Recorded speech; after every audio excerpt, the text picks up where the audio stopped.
Hello বন্ধুরা, green diary চ্যানেলে আবার সুস্বাগতম। আমি অমরেন্দ্র। আজকে একটি নতুন ভিডিও নিয়ে এসেছি। যথারীতি বলার জায়গা বড্ড কম পড়ে যাচ্ছে মনে হয়, আরও ওই কারণে বলতে ইচ্ছা করছে।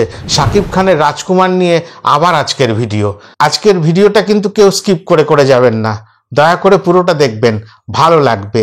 কেন রাজকুমার নিয়ে ভিডিও? 1 তারিখ 1 এপ্রিল চলে গেছিল সেন্সর বোর্ডে। বাংলাদেশের সেন্সর বোর্ডে তাদের যে নিয়ন্ত্রক সংস্থা পাস করতে হয়, যে সেন্সর বোর্ডে কিছু নিয়ম আছে এবং একটু কড়া নিয়মই আছে বাংলাদেশে। আমরা সেটা জানতাম। শাহরুখ খানের ডঙ্কি সিনেমাটা বাংলাদেশে 49টা হলে মুক্তি পেয়েছিল, কিন্তু সেই সময় এই ঘটনাটা ঘটেছিল যে সেন্সর বোর্ডে ব্যাপারটা আমি জানতে পারি। সেন্সর বোর্ড তো নিশ্চয়ই থাকে, কিন্তু বাংলাদেশের ক্ষেত্রে সেটা একটু কড়াকড়ি। সেটা কেন? যে কোনো রকম এরকম কোনো দৃশ্য থাকা যাবে না যেটা ওখান থেকে আনকাট সার্টিফিকেট পায়। আজকে সেটা আবার সাকিবিয়ানদের জন্য সুখবর। ডিরেক্টর, প্রডিউসার বা যারা অভিনেতা অভিনেত্রী, টোটাল টিমটাই চায় আমাদের যে মুভিটা বানিয়েছি তার কোনো যেন অংশ কাটা না যায়, তাহলে লিঙ্কলেস হয়ে যায়।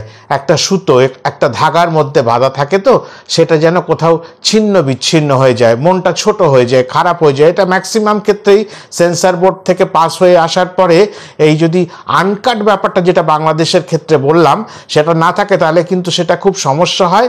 কোনো জায়গায় একটা মনে খুঁতখুঁতের ব্যাপার থাকে না, এই নিখুঁত হতে গেলে আনকাট সার্টিফিকেট পেতে হয়। সুখবর সেটাই, আজকে চলে এলো রাজকুমারের আনকাট সার্টিফিকেট। এটা সাকিবিয়ানদের জন্য কেন, সারা বাংলাদেশের মুভি লাভারদের জন্য এটা একটা খুব আনন্দের খবর। আবারও বলছি, চলছে রোজা মাস, কষ্ট কিন্তু আনন্দ উকি মেরে যাচ্ছে প্রত্যেকের ঘরে।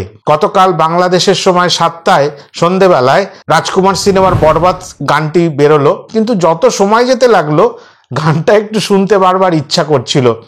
এমন মোহ, এমন মায়া তৈরি করেছে গানের মধ্যে, সত্যি কথা এর মধ্যে কিছু বলার জায়গা থাকছে না। যখন আজকে ভোরবেলা ঘুম থেকে উঠলাম, বুঝলাম তাণ্ডব লীলা হয়েছে। মাঝে মাঝে আমাদের ঝড় হয় না পশ্চিমবাংলা বা আপনাদের পূর্ববঙ্গে, ঝড় টর হয়, তখন আমরা একটা আতঙ্কে সারা রাত কাটাই না যে ঝড়টা আমাদের এলাকায় আসবে নাকি অন্য এলাকায় চলে যাবে, এইসব ক্যালকুলেশন করতে থাকি।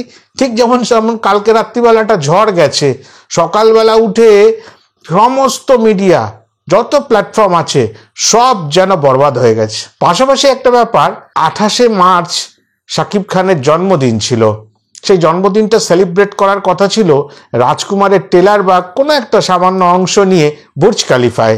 সেখানে তো সেটা হলো না, কিন্তু না হওয়াতে যখন এখানে থেকে গেল পুরো টিমটা, তখন হল মালিকরা দৌড়াদৌড়ি করেছিল। কেন? প্রিয়তমার সময় যে ছ্যাঁকাটা খেয়েছিল তারা, কথাটা একটু শুনতে খারাপ লাগে, ছ্যাঁকা মানে একটা ব্যবধান থাকে, যে এই হলটার সঙ্গে ওই হলটার যতটা ব্যবধান, ওই ব্যবধানের মধ্যে দুটো হলকে একই সিনেমাটা দেওয়া হয় না। এগুলো সবই নিয়ন্ত্রক সংস্থার বা একটা নিয়ম তো থাকতে হবে। সেই নিয়ম বহির্ভূত তো কাজ করা যাবে না। যে কোনো দেশ, যে কোনো প্রান্তে একটা সবকিছু নিয়ম আছে। এই হলটা পাওয়ার জন্য একটা যুদ্ধ লেগে গেল 28 তারিখ, কিন্তু সেটা অনেকে আপনারা জানেন, আমি বড় দেরি করে বলছি, তবুও ব্যাপারটা যেন একটু এনজয় করার মতো।